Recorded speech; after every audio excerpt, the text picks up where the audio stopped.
Okay, can we solve for anything up and down? No. At this point, no, because we don't have two ingredients in any column, right? So at this point, we do have enough to possibly solve for our total. So we can go over here, and then what we're going to do is any place where I've got a set of parallels or multiple parallels, I can combine them. And any place that I've got any series, I can combine them, right? That would be the first thing to do. Then once you've got those combinations reduced, then you have to start combining series parallel. So for now, it doesn't look like I have any pairs of parallels going. The only thing I've got is a pair of series that I can combine. Then I can combine them to the parallel. Then I can add that to the series. That makes sense? We're all okay with that? Okay. So 1 and 2, 560 and 330 is 860, 890, right? So this together becomes 890. We've said 4 is 820, so we're going to parallel those. But we know the rule that says any two resistors in parallel that are the same value, all you got to do is cut it in half, right? Well, 820 and 890 are pretty close. So we know our number should be somewhere in the neighborhood of 430, 440, something like that, maybe a little higher.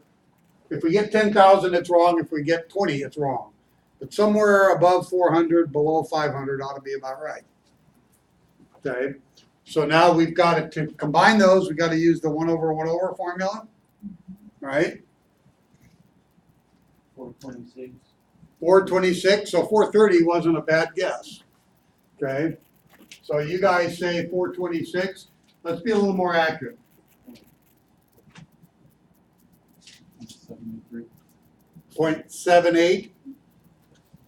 Okay, let's go to there.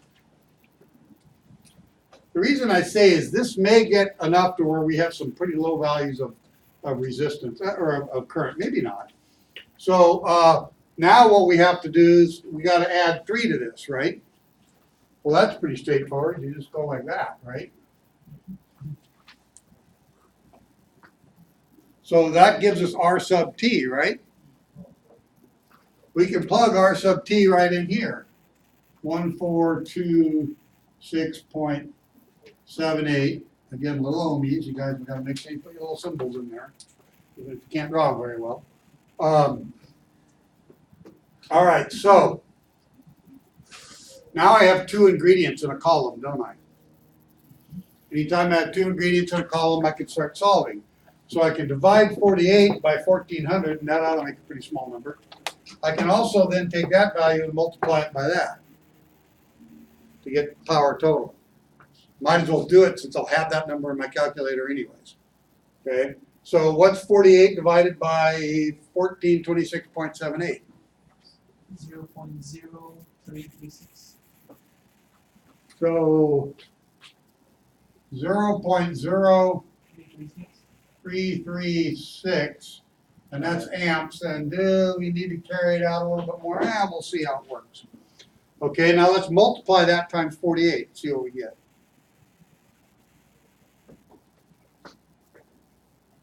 It's 1.6148. 1.6148. And what are these units? What are these units? What Oh. are you talking about? That wasn't a question. What are these units? Like who's on first, right? Okay. Is this value usable anywhere else? Yes. Doesn't all the current ultimately have to go back through 3? Mhm. So I can take that value and put it in right here. 0.0336 amps. That then allows me to do some calculating because I got 2 in the column. This is going to be an easy one, right? 1,000 times that, 1, 2, 3. Okay, voltage drop should be 33.6 volts, right? Now, well, what I could do, I know that this node represents 48 volts minus whatever the drop is here, 14.4. okay? So 48 minus whatever the drop is will give me the voltage drop across the combination of 1 and 2 and the voltage drop across 4. Because in two parallel paths, the voltage drop is the same, right? So we're gonna get 14 point what? 14.4? So I can put that in here, 14.4 volts here. Can I put it here? No. No. There are a couple of ways of going about this, though, at this point. One of the things I could do is I could calculate the branch current in 4 and subtract that from the total current, right? Another way of doing this is I already know what these two combined are. So I could go with the 890. Can I use that value? Can I go with the 890? And say the voltage drop across 890? Because I know 14.4 across 890 has to be the current that's going through there, right? So there's really two ways of doing it. What I would suggest is, since these two are close, this is going to represent a value that's slightly, because it's lower resistance, slightly higher current, slightly lower, but it's going to be about half. So, so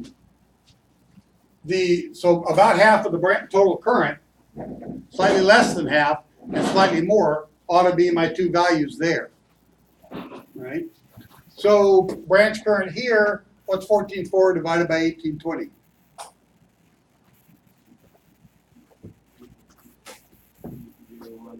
Who's that walked in, Jim? Blank.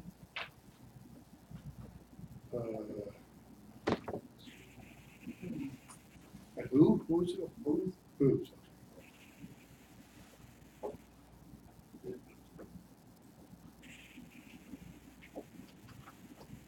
So, what was that number again? 14.4 divided by 820? Better not be bigger than this number. 0.01756. Okay, 0.0175 amps. Yeah, that's, well, that's close to half, right? 17 and 17 is 34. 17.5 and 17.5 is 35. So that's slightly more than half of this. Well, that makes sense, given that this value was a little bit smaller than that. So slightly more than half is going through there. The rest must be going there. So taking that from there is going to leave me with what? 113?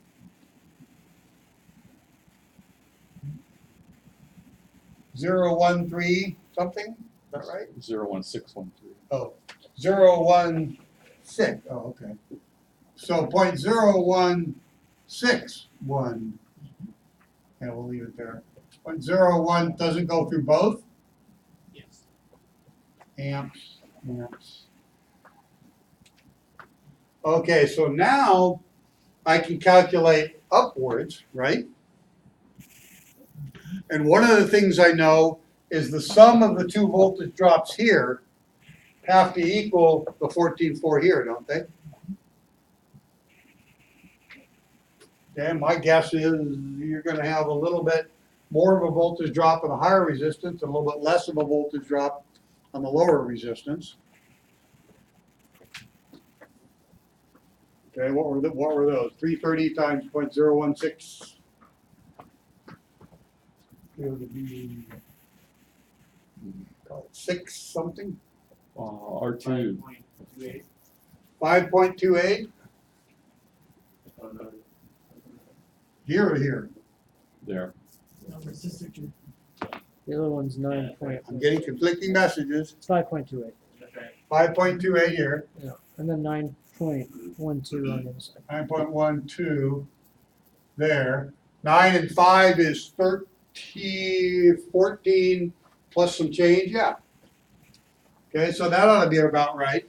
Now, if we multiply these down here, that should get us to all of these four values, which added should equal power total. Doesn't matter whether power is series or parallel. Okay, power is power. It can, all you have to do is add it together. Okay, everybody. What was the part on current and resistance where you divide, no, it was, you divide. For which load? 1, 2, 3, or 4? 4. So on 4, what I did is I figured out what the voltage drop has to be here based on total current going through, and then subtracted that from the total, which left me 14.4 volt drop. Now that I have 14.4 volt drop and 820 ohms, I can tell you what the branch current is for number 4. So I know what the branch current is. I can now subtract that from the total current to get this branch current. That's the way we did it.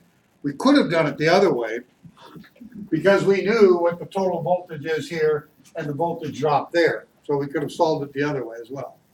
That's one of those instances where you've got two different ways to come up with an answer. Does that answer your question? Yeah. Okay. How does that flow, that circuit, from positive to, when you're going through the resistors, how does that? Doesn't really matter, right? I mean, I could, does it really matter whether I call that positive and that negative, or this negative or that positive? Yeah.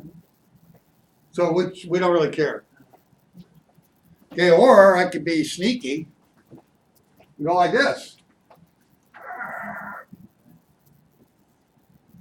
Now it's going both ways. Right? We don't, and for the sake of this problem, we don't care. Now we would care if I went and did something like this. Put a diode in there. Then we would care. But for now, we don't care. Okay, ready for next week?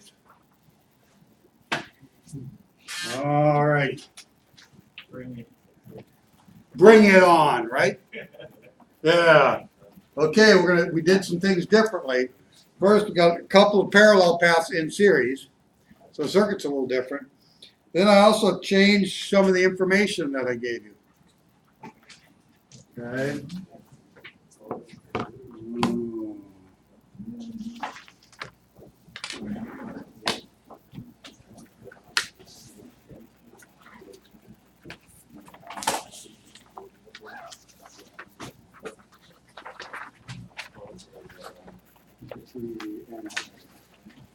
Is that a talking point for the stuff? Mhm. Is that on the AVI motor? It's under more. It's under something.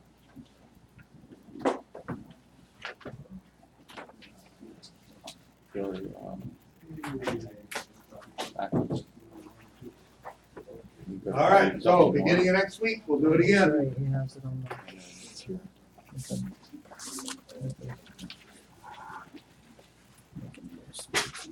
Okay. So let's start talking about generators.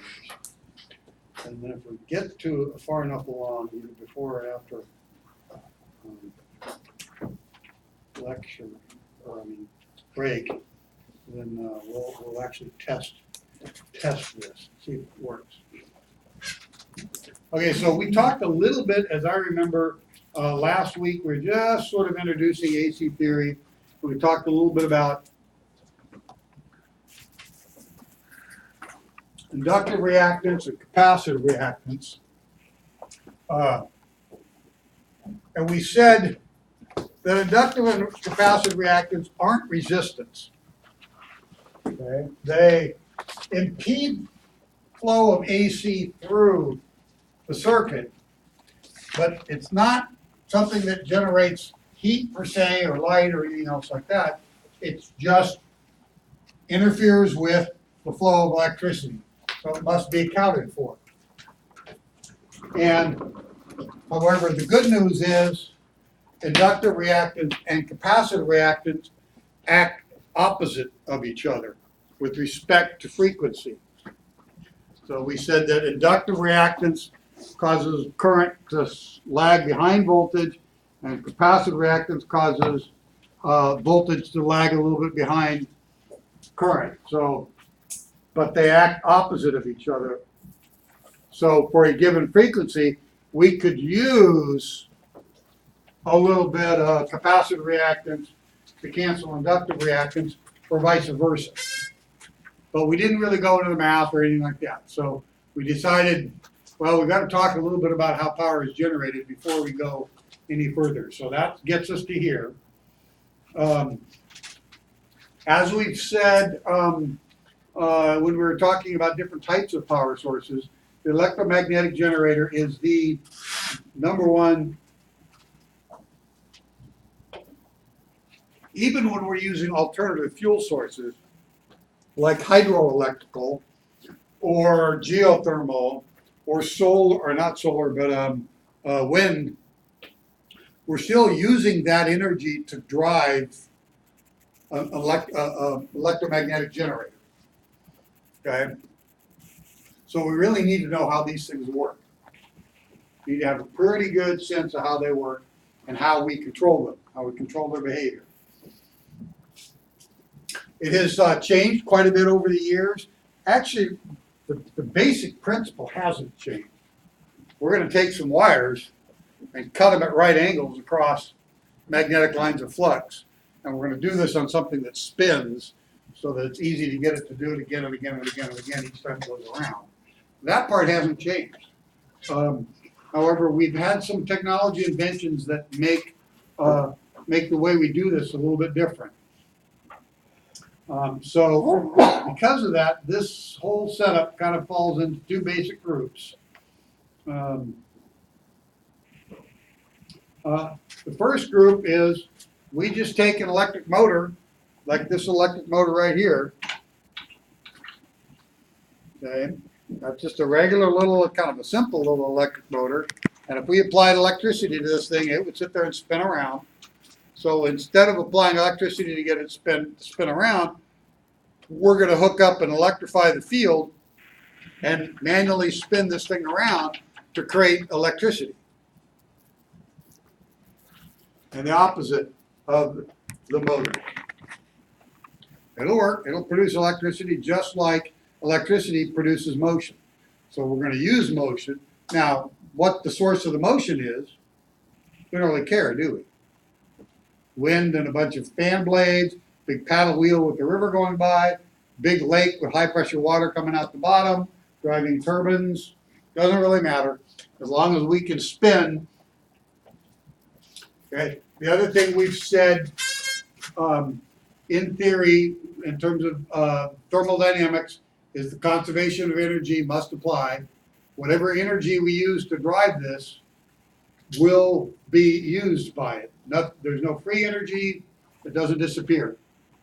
So the amount of work being done by the paddle wheel spinning around, whether I hook it directly up to, a saw and start cutting away, or make electricity out of it, feed that down, a wire all the way over to here, and have an electric motor driving the saw, the same amount of energy is going to come out of the saw.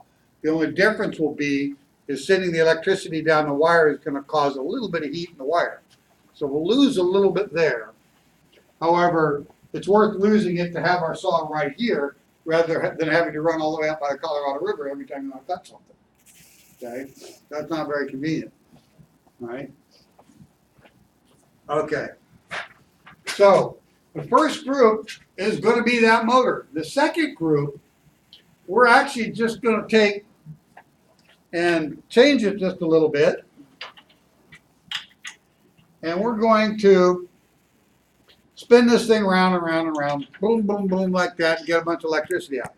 If I don't care whether or not it's AC or DC, I'll leave it AC, and then I won't even bother with the solid state technology. I'll just have AC coming out, hooking it up that way. If I want it to be DC, then I'm going to use the solid state technology to convert it rather than the commutator of the electric motor. Now, part of the reason this is, I call this the second group, is we didn't actually invent the solid state technology until we started moving into kind of post-World War II. We actually had invented the idea using vacuum tubes and related technology. However, it was very difficult with that technology. That was very useful for filtering and low energy, like making radios and things like that. But in terms of high levels of power production, they just didn't hold up. They couldn't handle that kind of current. However, we did finally invent, instead of vacuum tubes, the silicone rectified diode, which I'll come back to talking about later. And that revolutionized our ability to produce electricity, DC electricity. And you say, well, wait a minute, that wasn't too long after World War II. It wasn't too long, it was only a few years after World War II. However, just because we invented it, doesn't mean we invented it how to mass produce them. Nor had we really invented a legitimate use for them. And the same thing happened, this happens across we invented the turbine engine before World War II. And we really didn't invent a legitimate use for it. The Germans tried and it wasn't very legitimate. The little ME-262 they made really, I mean, it was pretty good at crashing. Okay? And it could scare the hell out of you as it was whizzing by you.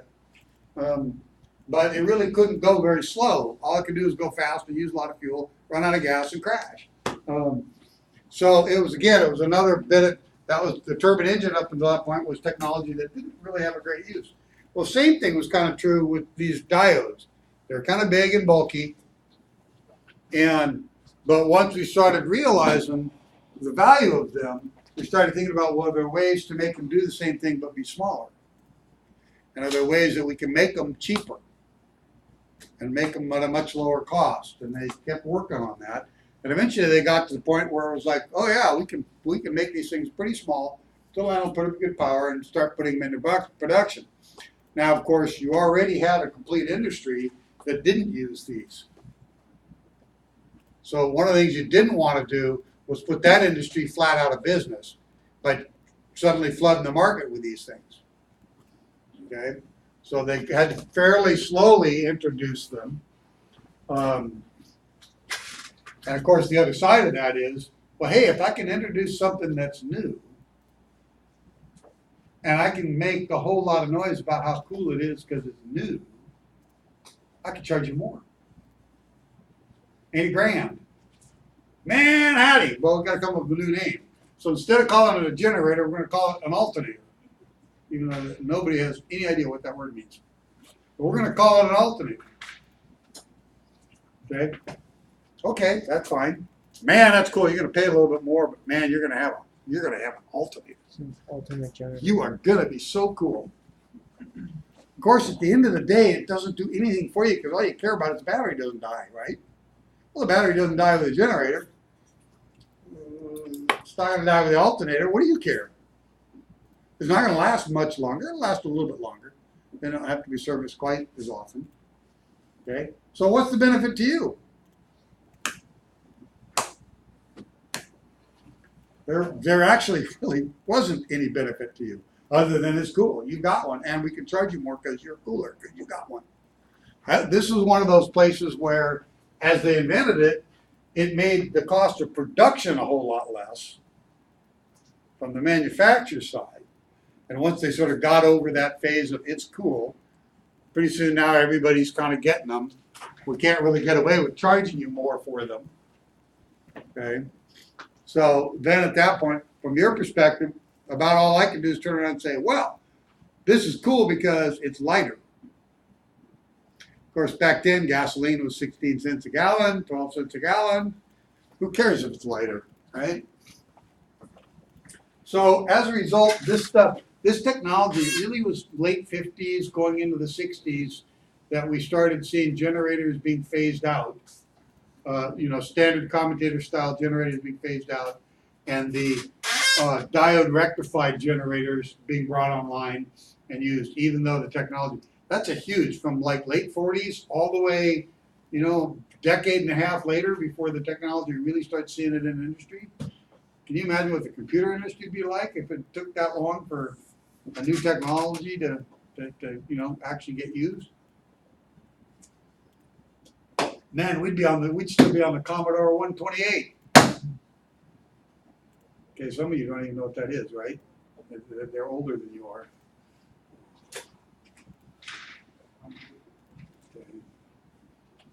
Okay, so we call these a generator or an alternator. No idea what the word actually means. It doesn't alternate, yes, inside the unit, inside the armature, it's producing AC current. I agree, and that current's going back and forth. But the same is true for a generator, commutator style generator. So alternator doesn't necessarily make it different, the word. But that's what they use.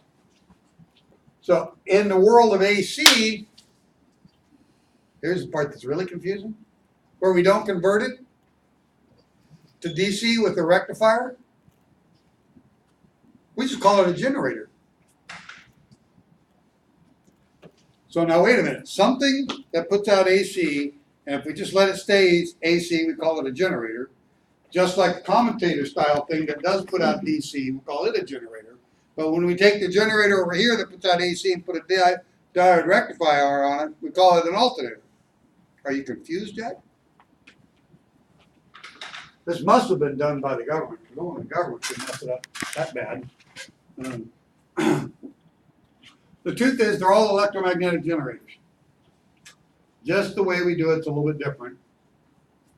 And we went to the newer technology, because as you see, as we start talking about these, you'll see how much easier it is. So much easier to build. The only real caveat is you've got to be able to build, somewhat mass-produced diodes. Well, they figured that out. And actually, to our benefit, they figured it out, because not only did they figure out how to mass produce them, but they significantly figured out how to miniaturize them. And miniaturize them significantly. You might have heard of a thing called a transistor. The transistor is just two diodes stuck together. And they miniaturize those significantly such that you can put trillions of them in a very small little bitty spot and make use of them in your computer. Okay, so we've said if you take a wire and pass it through a magnetic field, current will flow, right? We all agree with that. It'll flow in the direction, the direction it'll flow really is a function of the relative motion and the orientation of the magnetic flux.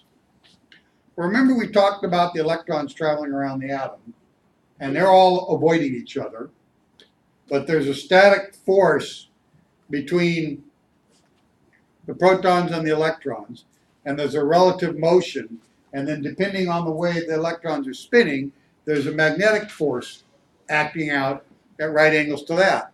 So I've got motion in orbit, static force pulling this way, and magnetic force being exited out sort of tangent to the plane of rotation. And if I can get all of the electrons to behave the same way, I'll get the magnetic force of all of them to start adding together, and it'll be magnetized. Well, that rule extends out to when you take a bunch of them together.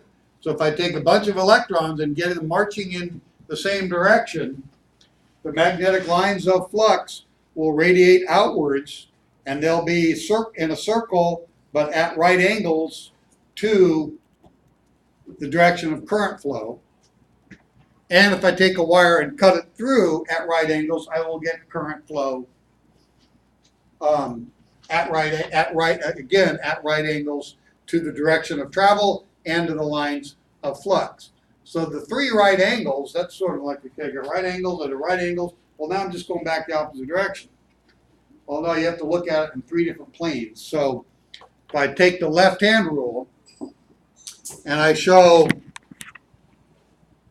three different directions, each at right angles, and this is a little difficult for you, it's kind of easy for me. So we're going to use the thumb to show motion. So the thumb is hitchhiking, right? You're getting motion. You're going somewhere, right? The index finger is going to point in the direction of the magnetic lines of flux. And it's real easy for me because I'm north, pointing to south. Because no matter where I am, I'm north, therefore I must be pointing south. Right? Come on now. So north to south, the current's going to travel in my middle finger in the direction of the finger. Okay, so if my motion is this way, and I'm a magnet pointing from north to south, the wire cutting through the lines of magnetic flux from north to south will travel in the direction of my finger, my index finger. That's a left-hand generator. Okay, so that, if I go the other direction, the current's going to go the other way. Or if I rotate the magnet around, the current's going to go the other way. If I rotate the magnet around and go and change the direction of motion, the current will go the original way. Okay, but my arm doesn't bend that far. All right, so there are a couple of other left-hand rules, though. Well, this shows that left-hand rule. So in this case, if this is the wire, and I'm going from north to south, like that, and I move the wire upwards, current's going to come out the wire towards you.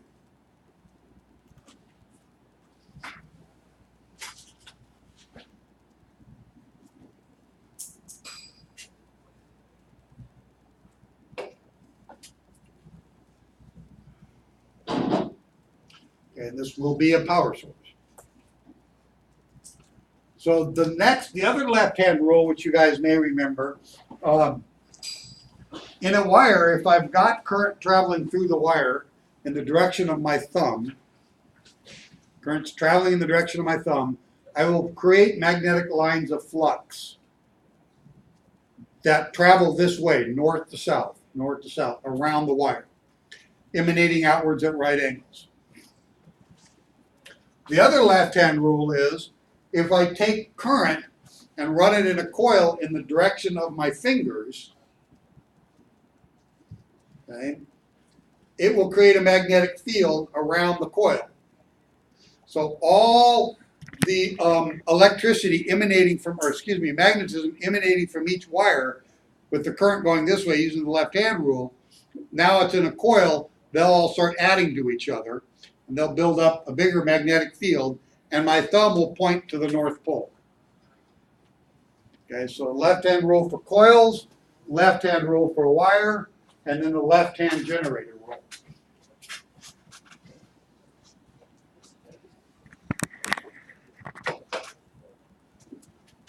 So, and then if we play with that with the generator, depending on how we wire everything up, we can get a sense of which way the electricity is going to go before we start generating. Of course, the truth is, do we really care? Nah, because if the electricity goes the wrong direction, we'll just turn the magnet around or spin it the other way, right?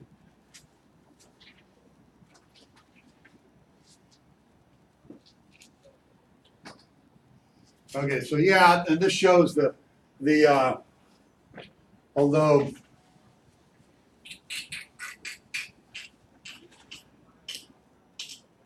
you know, I just realized that picture is mirrored wrong, isn't it? Got a left hand or a right hand? Yeah, they're both right hands, so they're mirrored wrong. Kind of humorous, huh?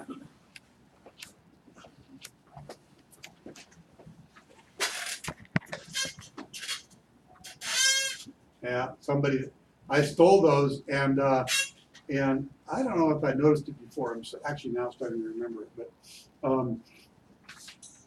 ultimately, we want to make sure we're not going to use this too much, although you could back through and figure it out. This one you should definitely understand and know.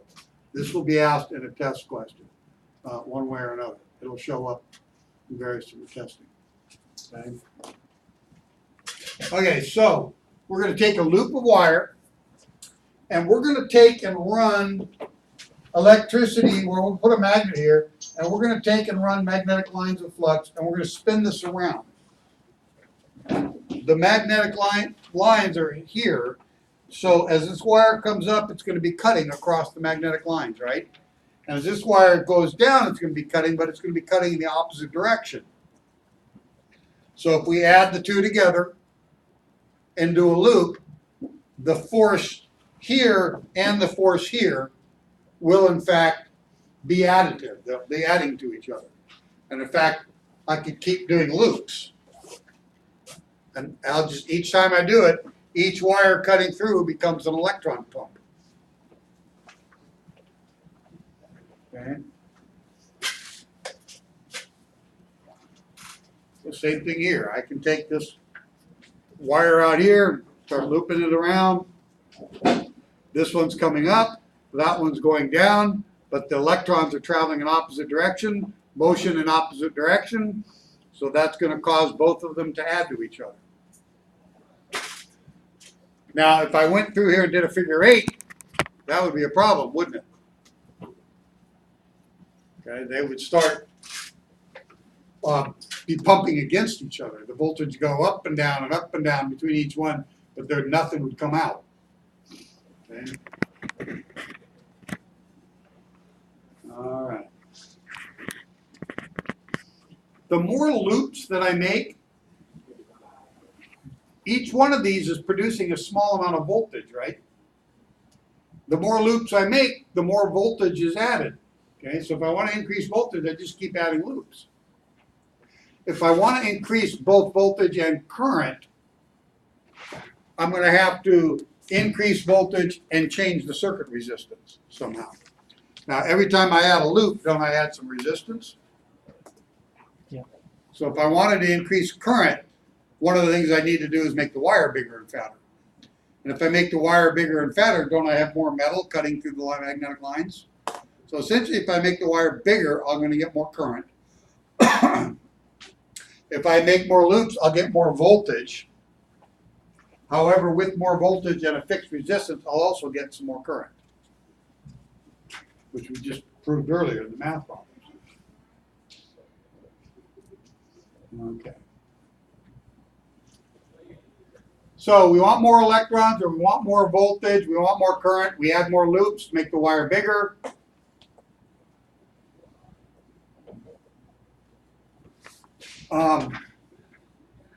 It also turns out that proximity to the magnetic field matters. The closer you can get it to the magnetic lines of flux, the better it'll work, the better the cutting will happen. If you take a magnet and put it up like this, right between there's some pretty high dense areas of magnetic fields. But out here and out here you'll have magnetic fields, but the density isn't that great. It gets looser and looser. So if I'm up here cutting away, it's not doing too much. But if I'm in tight, close, and I'd sort of shape the field like this so that the magnet kind of comes around, and then if I got it really close, if I made it much tighter than this, closer to here, I would get much better cutting. Okay? So there's some things we can do to improve the output of this thing just by shaping the magnetic conductor. Okay, the iron that the thing is made out of, that thing is wrapped on. I can take and make the shape of the metal that's holding this a little bit different, and make it a little bit closer, and make everything tighter, so that the magnetic lines, so that these wires cut quite a bit closer in here. I could also shape this out a little bit further. A number of different things I can do. However, at the end of the day, all I got is one loop and one magnet. So this thing is just going to put out a boom, each time, one pulse per revolution. if I could get more pulses per revolution, plus more loops of wire, I could produce quite a bit more voltage and current per each revolution without adding a whole lot of weight. Okay, so that's the nature of the technological development.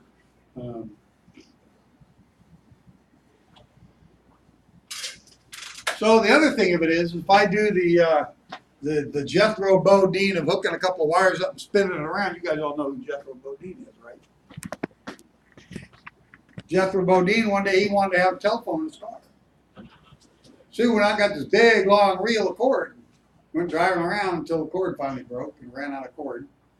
Okay, because they hadn't invented cell phones yet, right?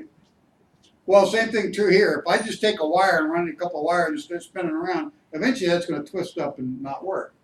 So I'm going to have some way of allowing for some relative motion between the part that's spinning and the part that isn't spinning that lets electricity go in without creating too much friction. Because if we get a lot of friction in the parts that have relative motion between them, they're going to wear out quickly, right? And obviously we want this thing to last a little while. We want it to make it at least past the warranty, right? Okay, so we're going to come up with these brushes. The way to make them wear out quickly is rub them against each other really hard. On the other hand, if you don't rub them very hard, they're going to float a little bit and you're going to get some arcing. You're sending electricity through there, right? So if you make them, they're sort of just kind of the right amount of tension, then you're going to reduce wear as much as you can while doing a pretty good job of reducing wear because there isn't as much arcing. Okay? But the other thing is, we know this, one of the ways to reduce friction is you take a soft surface and a really hard surface and rub them against each other. You try to make them as smooth as you can. If you take a soft surface, like your face, and rub it against the soft surface like, I don't know, a rubber tire, the tire is probably not going to wear fast, but your face will, right? Okay? Same thing if I took a really hard surface like diamond and rubbed it against glass, that would also produce a lot of friction, right? Okay, but if I take a soft surface and a hard surface like concrete and rubber tires, the rubber tire is going to wear pretty well. It's not going to wear too fast. Okay, a good example of that. Although you got to ask yourself, why don't we have concrete tires and rubber roads? Seems like our tires would last a lot longer, wouldn't they? Yeah. Flintstone. Well, so what we did is we used carbon, which is the hardest material. We didn't quite make it into a diamond, but we pack it in pretty dense and pretty tight, and we actually use a fairly high temperature binding agent to hold it together into this brush assembly. We'll put a spring on it that keeps it pushed against a surface, and the surface will use a fairly soft metal.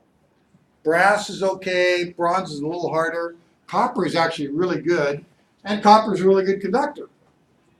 So that's a nice soft surface relative to the carbon.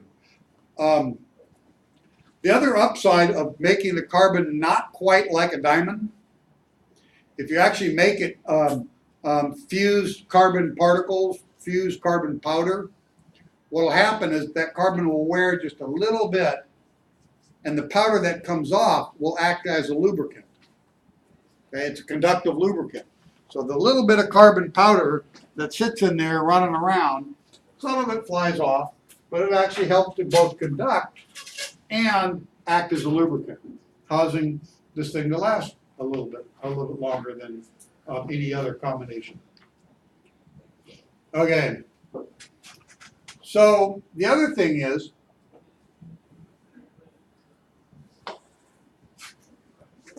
when I take and spin this around here, I'm going to get cutting in one direction. And when I spin it around here, I'm going to get cutting in the exact same direction relative to the magnet. However, my loop has reversed. Okay, so now it's going to go the opposite direction. So electricity went this way, and now it's going to go this way again, only my loop is backwards. So now it's going to come back the other direction, unless I switch the leads. Do a quick switch the leads. Well, the way to do that is take my little slip ring with my brushes and divide it up into a bunch of sections.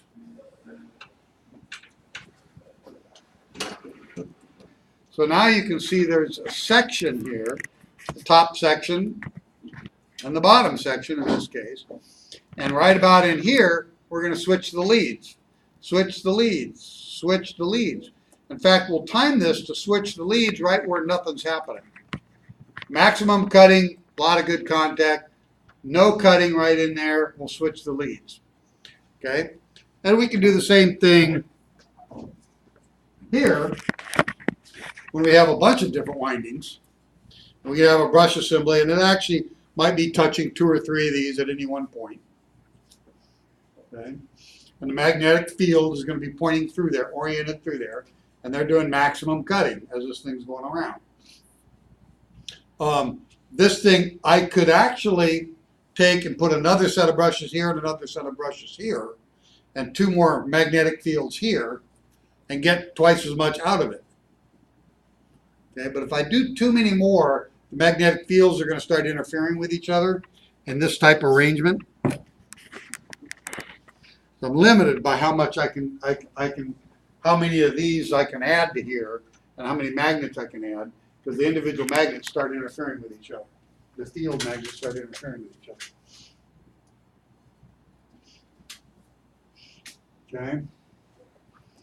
All right. So if we plot this as it goes around,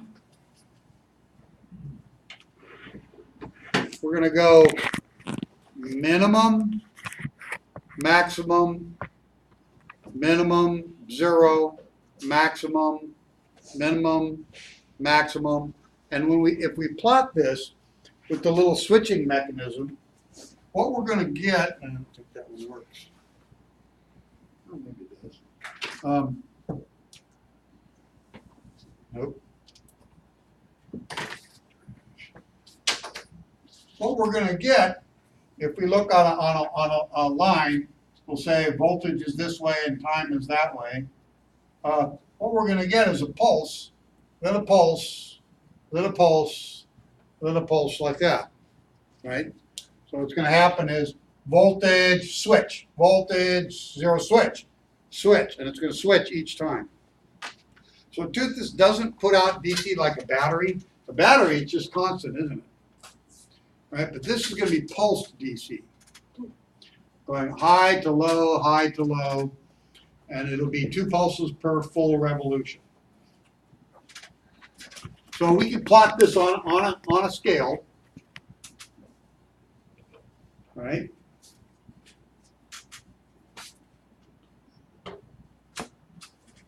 And in fact, if we turn everything 90 degrees, we can plot the path of the wire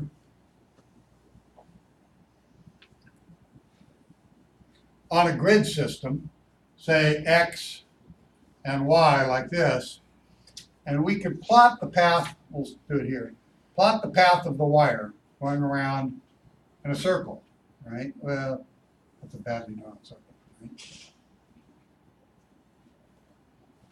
Okay, we can plot the path of the wire going around as it goes around and around and around. We can say, and we're going to take and put our magnet here so that our magnetic lines of flux are cutting their maximum here. Okay, so the cutting as the wire is traveling this direction is maximum here, and the magnetic lines of flux that are coming out here aren't that great, and as well, the travel of the wire here isn't really cutting across any. So if I look at the voltage coming out,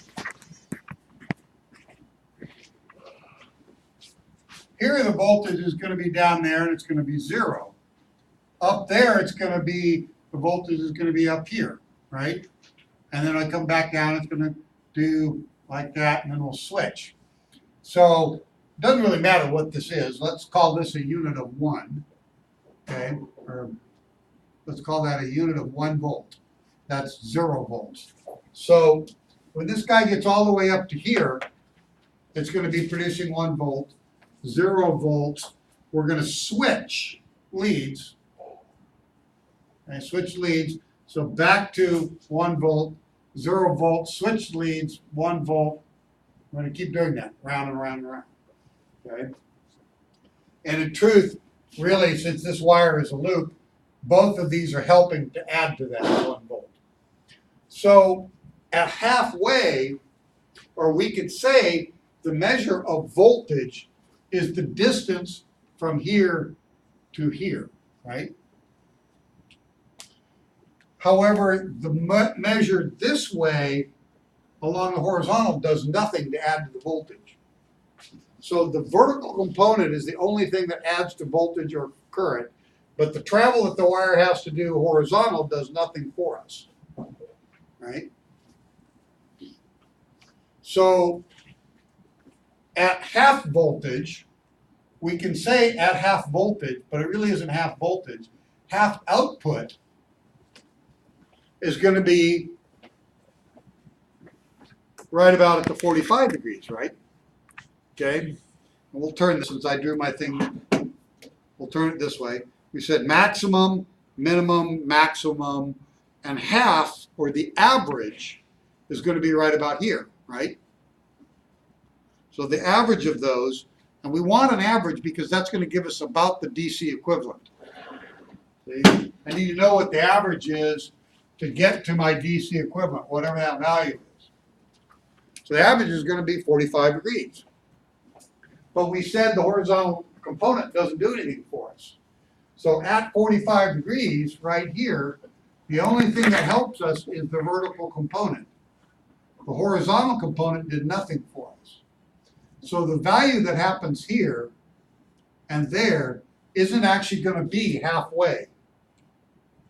What it's going to be is the sine of 45 degrees, or 0.707. So the average of the total voltage, or the DC equivalent, if this unit is 1 volt AC, the DC equivalent of it is going to be 0.707 volts. So when you plug your meter into here, into the wall, it's going to give you some value, AC. It's 120 volts. It varies a little bit depending on what's happening, but call it 120 volts. That's not actually giving you the actual AC value. What it's doing is it's using a formula called root mean square, and your meter might have a little RMS there to give you this approximate value here, to give you what the DC equivalent is. So that 120 volts is actually the DC equivalent. The actual total voltage from here to there is about 167 volts. If I take 167 times 0.707, that's going to get me down to that 120. Okay? I mean, it makes sense logically that at 45 we're putting out half of our output, but because the voltage being produced, or the current either way being produced, is only the vertical component,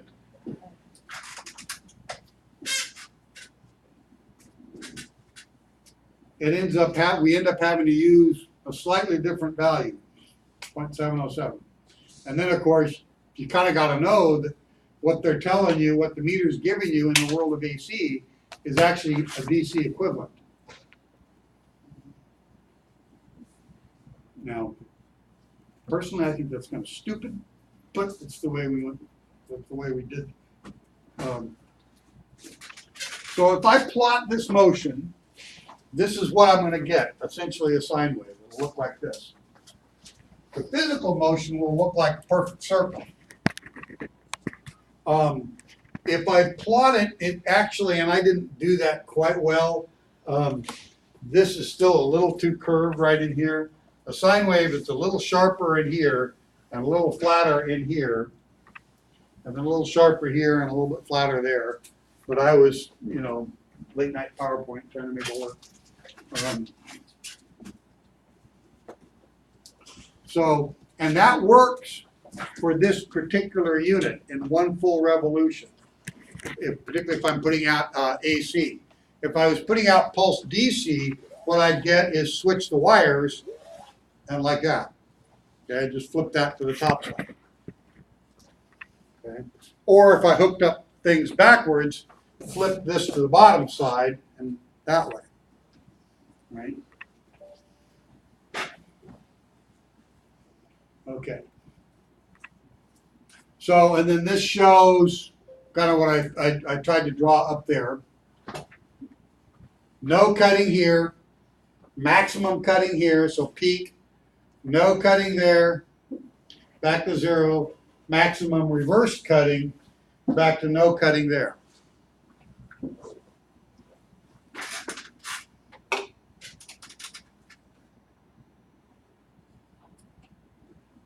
I'm sorry, Okay, when you, then, I had a question real quick. sure. When you say cutting, it's cutting against the 90-degree, right? Well, in that, whoops, In the picture, you have, in that picture, so the wire is here. Here are the two wires. They're traveling like this. Yeah. So they're cutting at right angles here, okay. but here they're moving parallel to the, right? Oh, that's what you mean, no cutting. Okay. Yeah, so here they're no cutting because they're traveling along. There they're cutting across. There they're traveling, okay?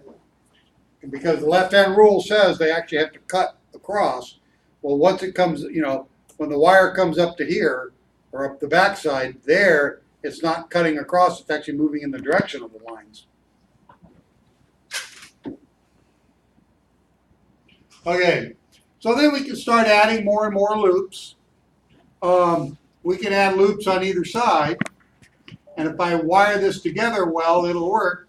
I do have a little bit of a problem with my magnet though. I took a couple of magnets, I'm going to end up with a north-north and a south-south. So somehow I'm going to have to maybe take 4 magnets and stick them together and do something weird so that I get a south-north, south-north, south-north all the way around. So I intentionally do it that way to show you that somehow I'm going to have to do something with these magnets to make this whole thing work. Okay. The other thing I can do, which I don't necessarily show here, is I can surround this thing with iron because iron is a magnetic conductor, right? So I can put some chunks of iron here that would cause, when these poles line up, would cause the magnetic lines of flux, rather than going across here to jump into the magnetic conductor and then jump back out, jump in, jump back out, which would increase the cutting, the rate of cutting. Okay?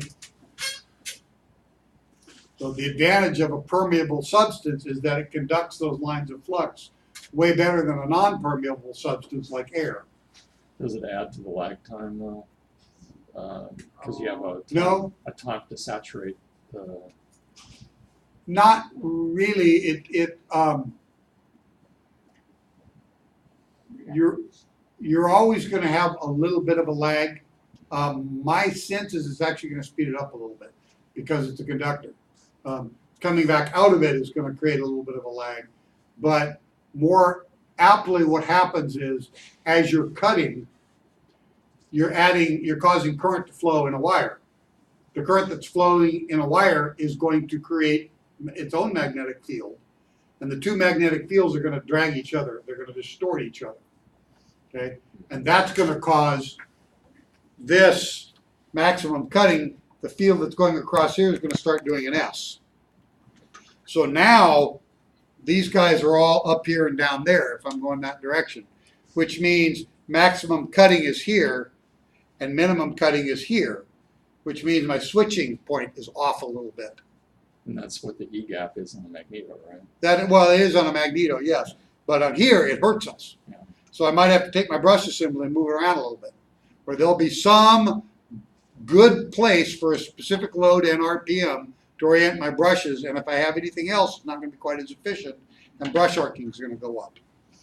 Unless I took the brush plate and put it on something that moved around a little bit. That would get pretty convoluted. When you do it this way, where you have a conductor and it cuts back harder, does it increase the voltage at all? Or no? Say that again. Does it increase the voltage at all when you use a plate to conduct from the? Well, yeah, absolutely it will. If I increase the rate of cutting, I'm going to increase the current value, which will increase the voltage value given a fixed resistance, whatever the load is. Remember, this is putting out into some load. We're presuming the load isn't changing as I add iron plates or as I add more loops or more bundles of loops. And I could keep adding bundles of loops. I could add 2 more bundles of loop there. As long as they're all wired together in the right direction, I just keep adding more and more bundles of loop. It's just a function of it's going to get heavier, A, and eventually I'm going to be putting out way more than I need. Why add the weight?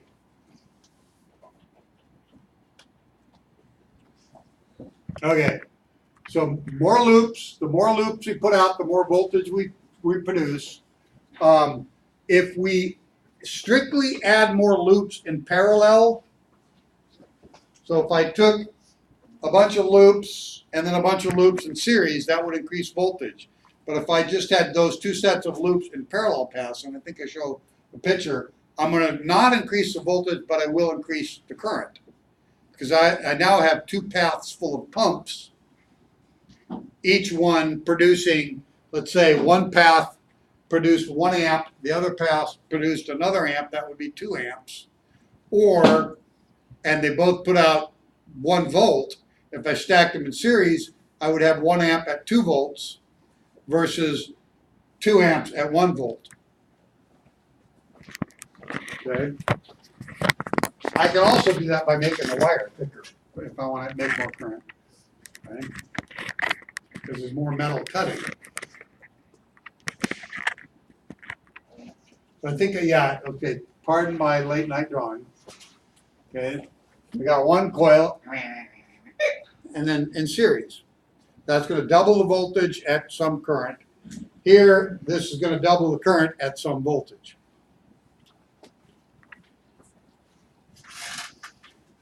Now I could make the wire fatter as well. The problem is, well, that will reduce circuit resistance some. Because current likes to travel in the outside of the wire, you're actually better off having multiple paths of smaller wires if you want to increase the current flow. But you really don't see that in these smaller units that we play with. It isn't until you get into really big power generators that they start playing around with a bunch of parallel paths. Okay. So if we add a whole bunch of single loops and a switching set of commutators and then maybe multiple fields, we're going to end up, well, isn't that what we did right here? Okay. We've got a bunch of little wires going from each one of these out 90 degrees, out to there, comes back in, and ends up coming back in at 90 degrees off. And in truth, my 2 magnets, I'm going to have a field here and, north here, south here, north here and south there. And the current that's coming off of this thing is going to be coming, if you follow this path, it then goes down into there and down into there. It ends up being, the other bar ends up being 90 degrees out. And my 2 sets of magnets sit here and there, like that. And then I have my brush assemblies wired accordingly to that. And then depending on whether this is a motor or a generator, I'll orient my brushes, because if it's the motor, the drag, remember I said the armature reaction, that distortion, will be opposite. So that's the difference, really the difference between a motor and a generator is the orientation of the brushes. That increases efficiency for some given RPM and load. And if you try to make a motor and be both a motor and a generator, you're going to put the brushes somewhere in the middle and it's not going to be efficient for either. So that's why I say it's sort of the worst of both worlds. Okay. With that commutator, with all this stuff that's happening and all this stuff switching and doing all the rest of the stuff, we call that a DC generator. However, as a power source, it's really a pulsed DC generator. And in the actual armature, the part that's working, it's going to be producing AC until you get to the brush. Once you get to the brush assembly, it then converts it into pulse DC. So if I look at the path of this, current's going to go one direction out 90, but then when I come around to here, it's going to go the opposite direction through it. Only I've switched the leads over here. So in here, current's going back and forth through each one of these. But once it gets to the brushes and is coming out, it's producing pulse DC. So I don't know why we call that a generator and the other one an alternator, but unless it doesn't have a rectifier, and then we call it a generator anyways. All right. So now we started to add a bunch of segments. Here it looks like we've got some multiple wires, and this actually only shows 2 segments, but we could put 4 segments in there. Here it looks like we've got 2 different segments and some floating brushes. So that pretty much is the same as this guy here. There I made a bunch of different little segments, and then as it moves around, the different brushes happen.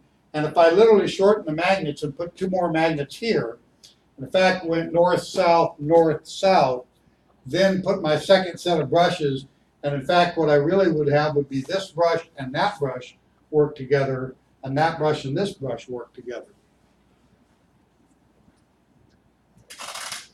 Okay?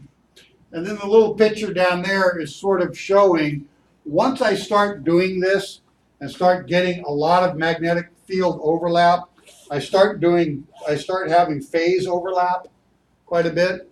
So as a result, it makes sense to not have the brush go all the way around. Okay? Just have it cover, be touching 2 and at one point possibly 3. Okay? Because down here in the commutator style, this isn't doing anything for us. When we get into the rectified unit, the diode rectified unit, everything that's happened down here, we won't see it, but it is actually producing current for us. Okay? One of the reasons why an alternator is so much more efficient. And the commutator style generator, we just disconnect it because the armature is rotating. So this thing is kind of a pain in the butt to make. It's like really a pain to make. Mr. Judes, here's the order. Okay, I'm the customer. I need. We're going to win the war, but I need 10,000 of these by tomorrow. It's going to be tough. Okay, we got to win the war, dude. It's on you. What do they do? They actually charge people. But well, here's the problem. I haven't actually invented this, so we're not going to let you actually see one yet. So you got to invent one and then build 10,000 units by tomorrow. Okay. What do they do? Wait a minute. No, my number's a little bit wrong. Wait a minute. I got 394,000 airplanes I need for in the next 3.5 years, and many of those have multiple engines with multiple generators. Can you handle it?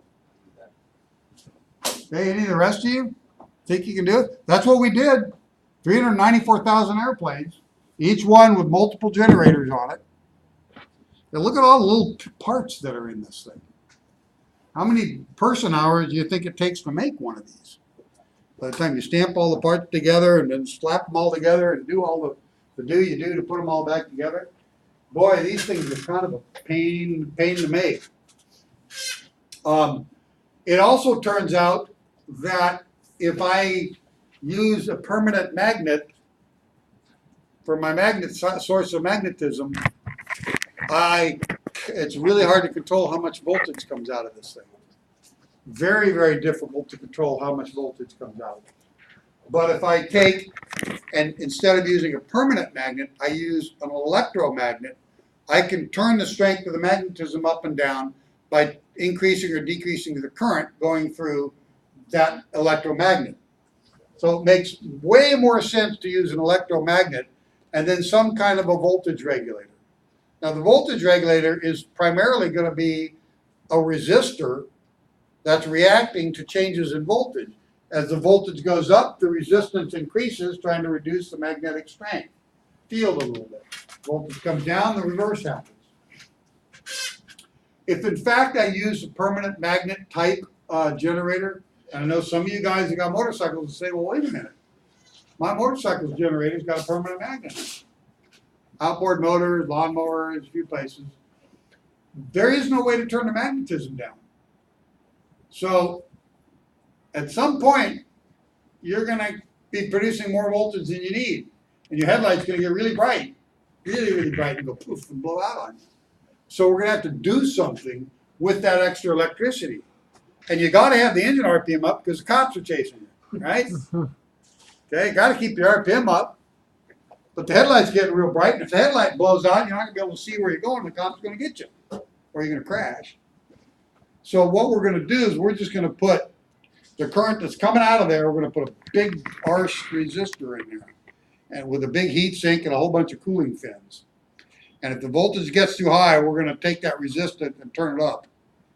Okay, is that gonna be causing the engine to be loaded a little bit? Yeah, and all we're gonna be doing is producing heat. We'll mount that thing under the seat somewhere so it keeps your buns kind of warm. But other than that, it's the only way to control this thing is to dump more resistance into the circuit, which means you're wasting a little bit of gas to keep this resistor thing hot. A much simpler way of doing that is to use the electromagnet and don't make the electricity you don't need. Current sink is the resistor. It's just a big variable resistor, yeah. While we're at it, since it's going to produce AC, the problem is, on a small little engine like a motorcycle, it's pretty convenient to put a flywheel on there. It needs a flywheel anyways. Just mount a couple of magnets in there. Put some coils there, it's spinning around. The more it spins, the more it puts out. It's a pretty easy way to make the thing, only it's kind of hard to control. Well, for a lawnmower, who cares? Okay, all you're going to drive is the ignition circuit. You don't have running lights. You don't have a headlamp. Unless you got a really cool lawnmower. Okay, one of them ride-on top lawnmowers.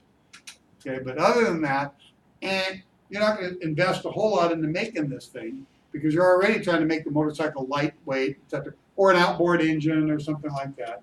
So that, by the way, when we use a permanent magnet, the technically correct term for it is a magneto. We use magneto to describe ignition units in aviation, but actually a magneto is a permanent magnet generator. Okay, so we make a thicker wire or more parallel loops. Either one equals the same thing. Make the magnet stronger. Spin it faster with the same amount of resistance. All are going to produce an increase in current, and if spinning it faster or more loops will make a higher voltage. It will get hot. For most of these units, we start with figuring out how much power do we need and at what voltage. Well, the battery sort of sets the voltage. The battery technology we have to use sets the voltage. So we created some standards, sort of 12 volt, which is really 13 volts, 13 to 14 volts, and we said 24 volts, which is really 25 to 28 volts. But we said those are the standards. And that sort of sets the voltage. So then we're going to say, all right, at 13 volts, how much power do we need? Well, we're going to have, headlights, and high beams and low beams, and a radio, and a landing light, and some flashers, and maybe some electric motors, landing gear coming up and down. So they added it all up and said, this is how much power we need. They then divided that by the voltage to get the amount of amperage we need. Here's the amount of amperage we need. We're now going to take and design a unit to produce that amount of amperage. However, we kind of know it doesn't necessarily need that kind of amperage all the time. So depending, in the automotive world, we said, well, it doesn't need that amperage all the time, so we might make it a little bit smaller and lighter than that, knowing that there are some periods where I might only need 70 or 80 amps, okay, most of the time. Occasionally I need 100 amps, but just for a short period of time. Like when I start the engine, the battery's kind of dead, so I got to charge it up again. Well, once the battery's nice and charged up again, I don't need that extra few amperage. In the world of aviation, we didn't use that standard.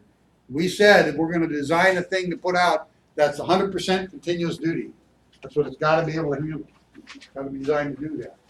In the automotive world, if they say it's a 50 amp alternator, that probably is an intermittent duty. And they don't tell you what the intermittent duty cycle is. However, I could make this unit to where it would never overheat. Make the wires fat enough, put enough fans on it, only it's gonna be pretty heavy.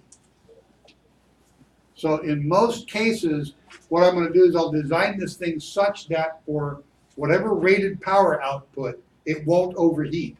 It'll get hot, it won't overheat.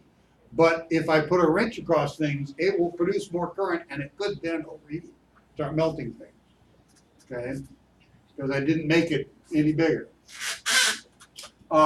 The other thing is, and we've already talked a little bit about this, because of the fact that we're using ferromagnetic materials and the two elements of magnetism are working against each other, they're going to start dragging each other out of state. The third element that's going to happen is because we're cutting across a wire, that wire is making current. That current is building up and making its own counter EMF. You can say that this will load the circuit. So I'm spinning this with nothing hooked up, it's fairly easy to spin. But as I start loading the output, that's going to start creating a counter EMF and it'll start resisting the spin. Okay? Well, that follows the rules of thermodynamics. If I'm getting energy out, it's got to be harder to turn it. Okay? And that's a good thing. I can't magically make stuff. So if I hook this up to something and start turning a bunch of lights on, this will get harder and harder to spin. I'll have to use more calories to make the thing spin. Okay, and that's the same as if I just hooked the paddle wheel up to the saw. The more I push the wood in, the slower the paddle wheel goes, right? So those rules work. We just have to change units of measure from horsepower to units of watts. Okay, but our same equations follow straight through. Okay, so there'll be some RPM based upon the load needed, the length of the lever arm, the torque, a whole bunch of factors go into it. But there'll be the amount of magnetism being produced, there'll be an amount of counter EMF being produced, some RPM where this thing has the greatest amount of efficiency. Above it, we're going to lose a little bit to heat, and below it, we're going to lose a little bit to heat. And if we're producing AC, we're also going to be losing some to impedance, to inductive and capacitive reactance, primarily inductive reactance. Okay. We don't necessarily got a choice, though, do we?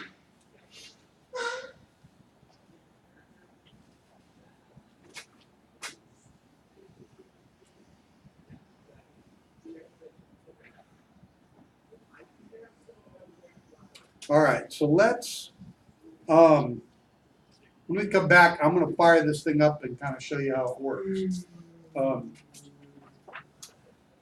I could turn things around. I'll leave it in this note. I can turn things around. Right now, what we've done is we've said, here's a magnet, we'll spin an armature around inside it. And all the current that comes out of this thing is going to go through those brushes and out. But there's nothing that says that the output has to spin and the field has to be stationary. I could take the magnetic field, spin it around, and have the armature stay stationary. The problem with that is the armature, one of the advantages of the armature spinning is we have the switching device called the commutator. If the armature stays stationary, we'll lose that switching device. Well, if I don't care about the switching, all I want is AC, or I have another way of converting the AC to DC, I can get rid of the switching device and having all that current come through that set of brushes. Because the amount of current that the magnetic field needs is, a 20th or a 100th of the amount of current coming out of this unit. If I got 60 amps coming out of the armature, I might need only 2 or 3 amps going into the magnetic field. Well, it's a whole lot less current to drive 3 amps across those brushes. The other thing is I don't need all those little segments. I can just make one nice smooth, or 2 really nice smooth slip rings, have them spinning round and round. Brushes are going to last a whole lot longer. Okay. Well, pretty straightforward. I just take and move these guys over here because I just so happen to have a couple of slip rings sitting there. Okay. Now I'm going to have this become the armature. This be the magnetic field. Magnetic fields going out like this and out like that. And those magnetic fields, as they come to here, they're going to conduct into here and jump down into here. And then as I come back to here, they're going to jump back out, up into here and be going around like this. Then they'll jump back in and come down to here. Then they'll jump back out, okay? And as they jump into here, they're going to cut across this coil, causing the output, right? That's a much more efficient way of designing things. Again, if I can get away with losing the switching device. So when we come back, we'll actually make this work, and I'll show you what that looks like. So let's see, how about we come back at 6:35.